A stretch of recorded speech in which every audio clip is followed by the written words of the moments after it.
بسم الله. أنا مقعيقة دكتوريس فرتون محمد علي كان هولقلا استاك جامعة الجزيرة كنا تخصصي عذرات كدع هaweenka maantana ay ku beegan tahay World Cancer Day maalinta kansarka adduunka waxaan jecelaystay inaan bulshada Soomaaliyeed la wadaago kansarada ku dhaca haweenka inkastoo ay badan yihiin midka labaad ugu badan wuxuu yahay midka ku dhaca minka afkiisa oo loo yaqaano cervical cancer waana kansarada ugu badan oo ku dhaca yani dumarka inta ay ku jiraan xilliga ay dhahaan reproductive age oo taranka ah iyo markii ay ugu horeyso oo caadada ay ka dhamaato oo menopause-ka ah cudurkaasi waa silent killer yani qofka wuxuu dili karaa asagoon ogeyn waxyaalo waxaa jiro oo riski u ah oo keeni kara cudurkaas hooyooyinka marka ay ku jiraan xilligaas oo taranka intaysan guurka bilaabin oo kale waxaa jiro ka hortag uu leeyahay oo ah in la iska talaalo infectionada qaar oo keena sida HPV ee dhahan human papillomavirus talaal uu leeyahay oo la bilaabi karo hooyada xataa yani intay gabar tahay 9 sano ilaa 13 sano haddii ay hooyada markaas oo kale ay dhalmo bilowdo ayadoo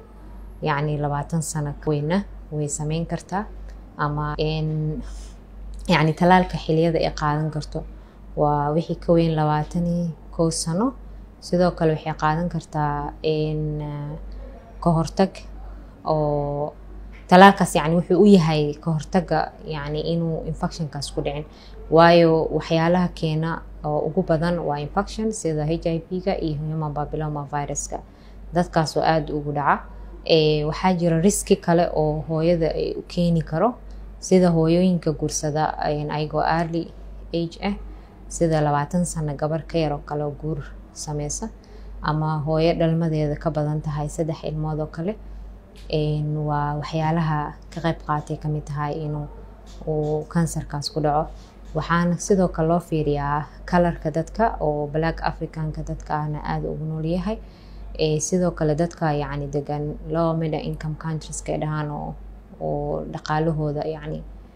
uu yar yahay sidoo kale aad ugu badan yahay sababtoo ah ma helaan caafimaadka ah screeningka marka bulshada Soomaaliyeed waxaa ugu wacyigelinayaa hooyo kasta oo ku jirto xilligaas taranka iyo inay sameyso screeningkana waxa dhaqaaliyo ma ahan waa wax simple ah wadankana laga heli karo sababtoo ah asaga yani inta uu joogo yani xilli waxaa jirto oo daawo laga sameyn karo iyo xilli uu faafay oo jirka dhan uu gaaray marka maadaama uu yahay wax si suddenly ku faafi karo waxaa fiican in hooyada markii caafimaad ay raadinayso in sidoo kale xarumaha caafimaad ayagana ku baraarujiyaan kana baaraan si loo ogaado xilliga ugu horeeyo haddii ay hooyo ku jirto oo cudurka stage 1 iyo stage 2 yani uu marayo in hooyadaas lala tacaali karo oo laga gaarsiin karo yani inuu gaarin xilli faafid ah marka uu leeyahay asaga kansarka oo minkaas ku dhaca maalmo gooniya oo loo dabaaldego sanad kasta January 23 ilaa 29 ka loo sameeyaa balse as World Cancer Day ahaan oo maanta ay tahay sidaas darteeda u xusnay waa mahadsantihiin waana rajeynayaa inaad ka faa'iidaystaan wacyigelintaas